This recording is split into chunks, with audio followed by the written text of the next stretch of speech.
welcome. I'm Danielle Kane from Evolution Fitness, and I have a lovely guest with me who is going to be doing a workshop with us. And I wanted to have this opportunity to meet with Trenna Stout to talk a little bit about her business and what we're going to talk about at the workshop on June 10th. So welcome. Thank you. Thank you for having me. Yeah, this is exciting. It's very exciting. So Trenna and I met through our own healing journey. Mm-hmm. And with that, she shared her gift of helping various children in the school systems and in general with like some neurodivergent type of, what would you categorize that as?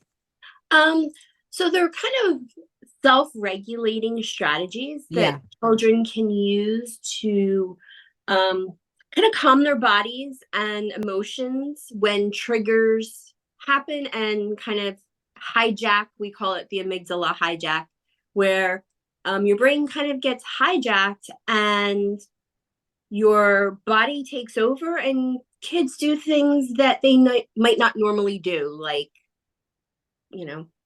punch another student or it could be any child, really. It could be any child. We're not talking about neurodivergent children. Okay. We're talking about every child, but for the most part, our neurodivergent children usually don't have the coping strategies to function in our neurotypical world.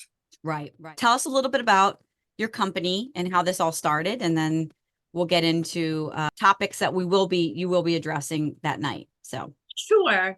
So kind of by occupation, I'm an educator. I was in the public school system for over 20 years.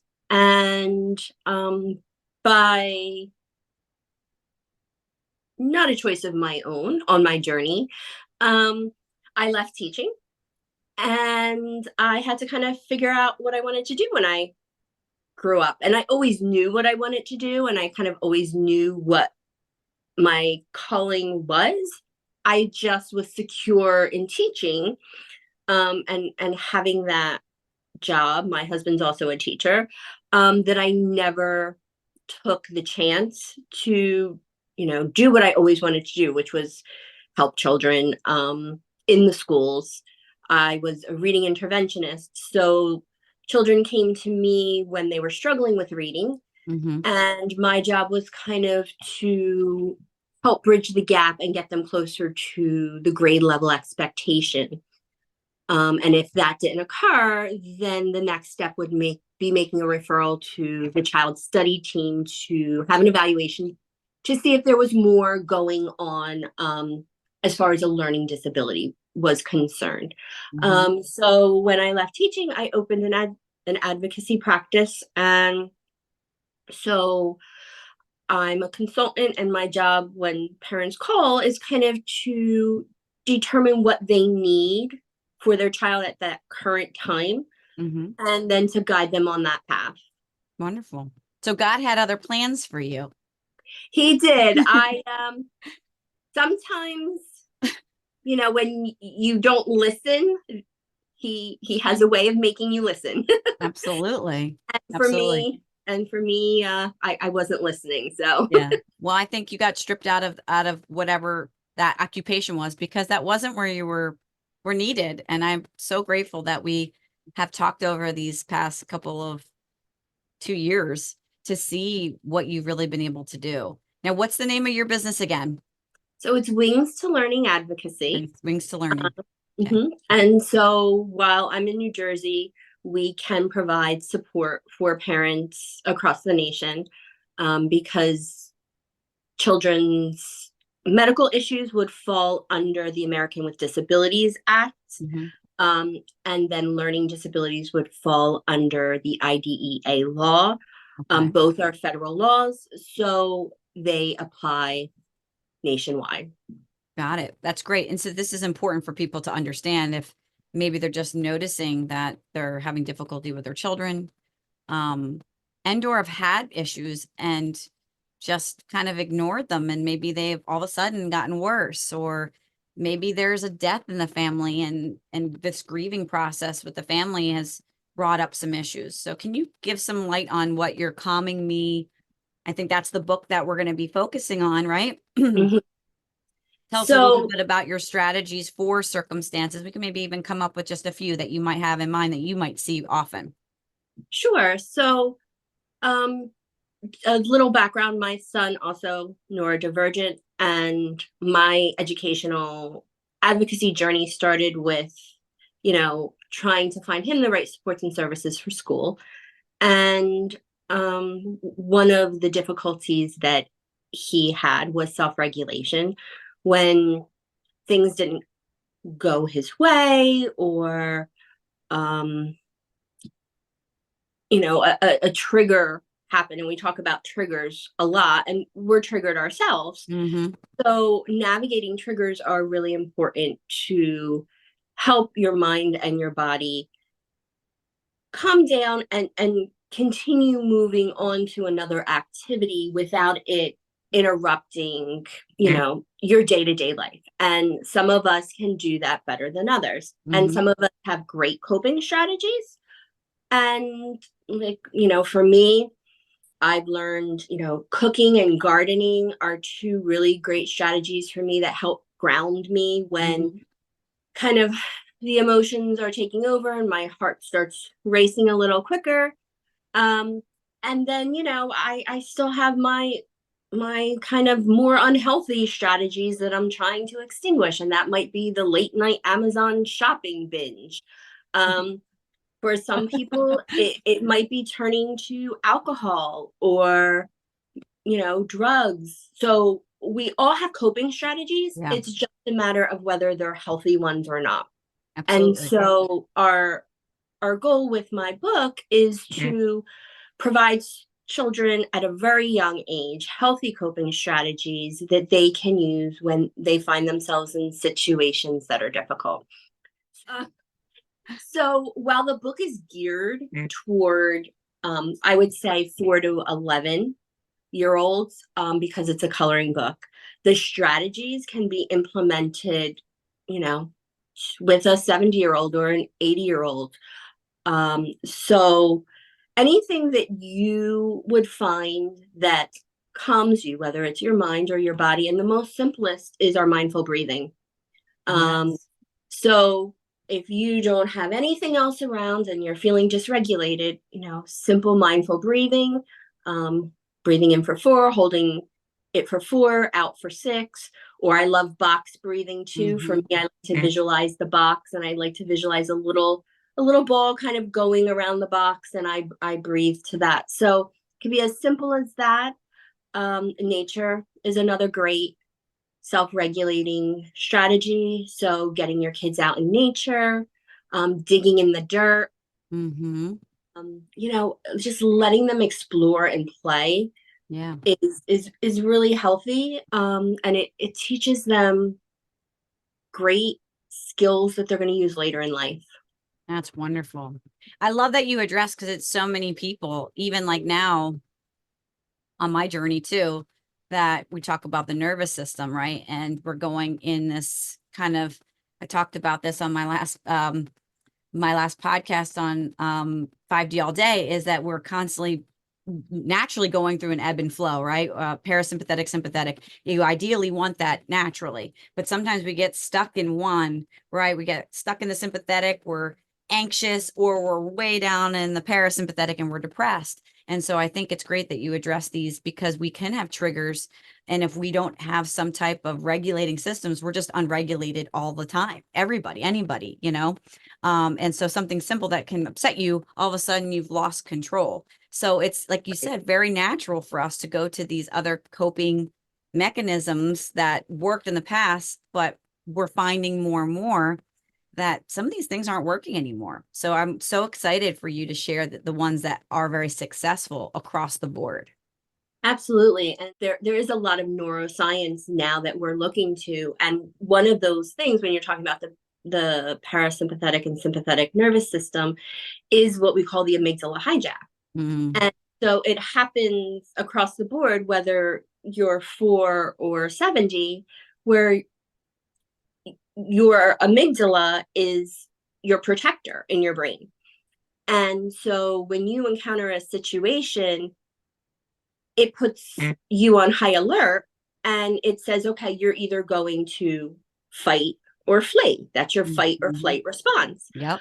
Um, and so what it does is it hijacks or it takes over this part of your brain, which is your prefrontal cortex, Hmm. which makes your rational and logical decisions. Yeah. So, I'm sure as parents, I'm sure I'm not the only one. When my son has done something really silly and I say, what are you thinking? What are you doing?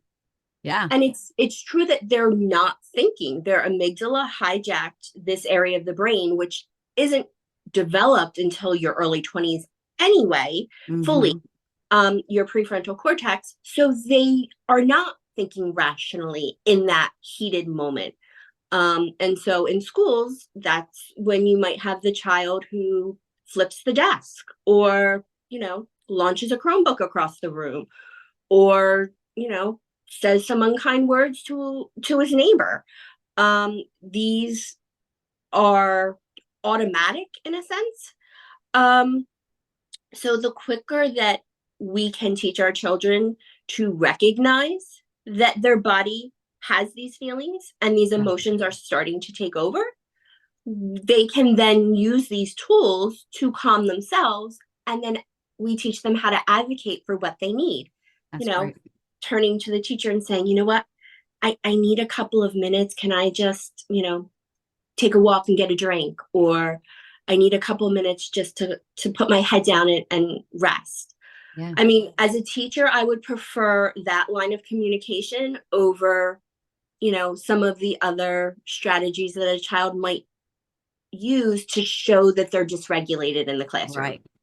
And I think that's so important. And it's just the way it is, you know. I loved how you mentioned, you know, that they need to be in the dirt, they need to be grounded. And it's like that's how important it is to get outdoor time. And when you're in high school, you're not really getting outdoor time like you were in the younger years in the playground. Even the playgrounds are different. They have all the foam and all the fake, you know, grounding material now. So it's not even actual dirt or whatever they used in the past, I like mean, wood chips and stuff. But either way, it's just so amazing to realize that there are simple things that can be used and that parents can work with, and or maybe even give them insight on themselves. So I am so excited for what you're going to share. yes. So thank you again for Mhm. taking a quick moment to just kind of give a little teaser of all that you can bring to the table and be a resource for a lot of the people that I know in my life, and hopefully anybody else who has friends that are interested in attending this workshop. Is there anything else you want to add about the workshop before we wrap up? Well, just to kind of piggyback off of what you said, we often say kind of do as I say, not as I do. And so in heated situations, as a parent, you find yourself kind of getting worked up and you might say or do something that you turn around later and you're like, oh, that wasn't the The that best wasn't the thing. right way to approach the situation. And so we will talk about co-regulation too. And you know, I'm that that person. I really need it because I've been that person that like afterwards, I'm like, gosh, I wish I handled that differently. But we were both, like you said, yeah. it And in that it kind of triggers situation, something else, and then we're both unregulated in that moment. It's like we need that blanket. Someone throw the blankets on us. absolutely. And you know what? I don't think we were ever taught, and I think it's our generation. Um, we were just raised differently. And so we weren't taught that we don't have to handle every situation right there and then. So to have better communication with our children, you could have said, you know what? I'm a little frustrated right now myself. And while I want to talk to you about this, I want to be able to talk to you without being so upset and emotional. Let's take Yeah, a few minutes and we'll come back when we're both feeling a little better. And then you can go off and you can, absolutely. you know, do a little crocheting or read a little bit or whatever it is that kind of calms you down. They Totally. can do the same. And when you come back together, you'll have a more productive conversation, and that's going to improve your communication with your child. Well, and it makes so much sense. And like, you can't solve anything when you're not regulated. So you need to get regulated first to then be able to even address or have a protocol in place for when you get to that place, you already are on the same page. We're like, hey, we just need a few minutes, or hey, let's give each other, not say a word, maybe hug each other.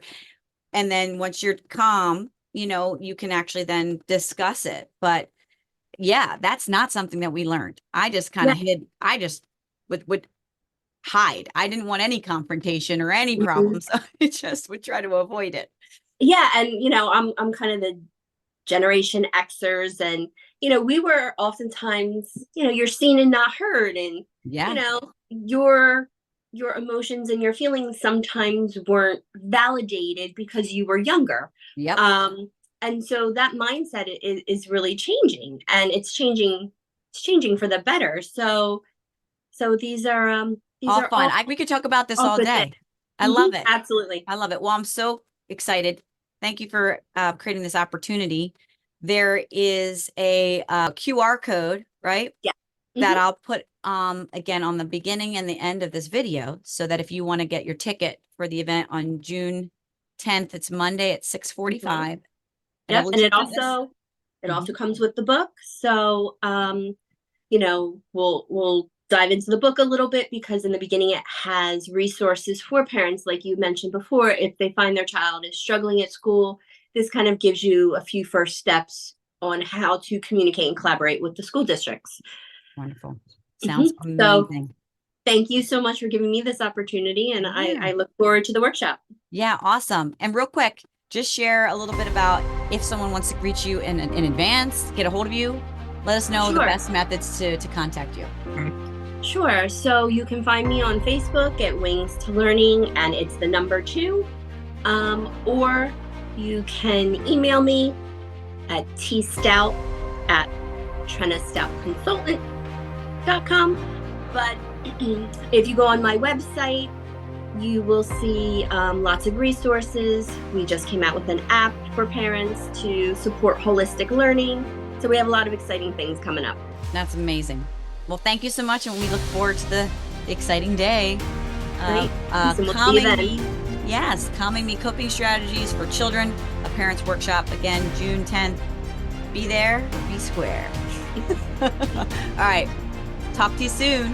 All right. Thank you. All right. Bye-bye.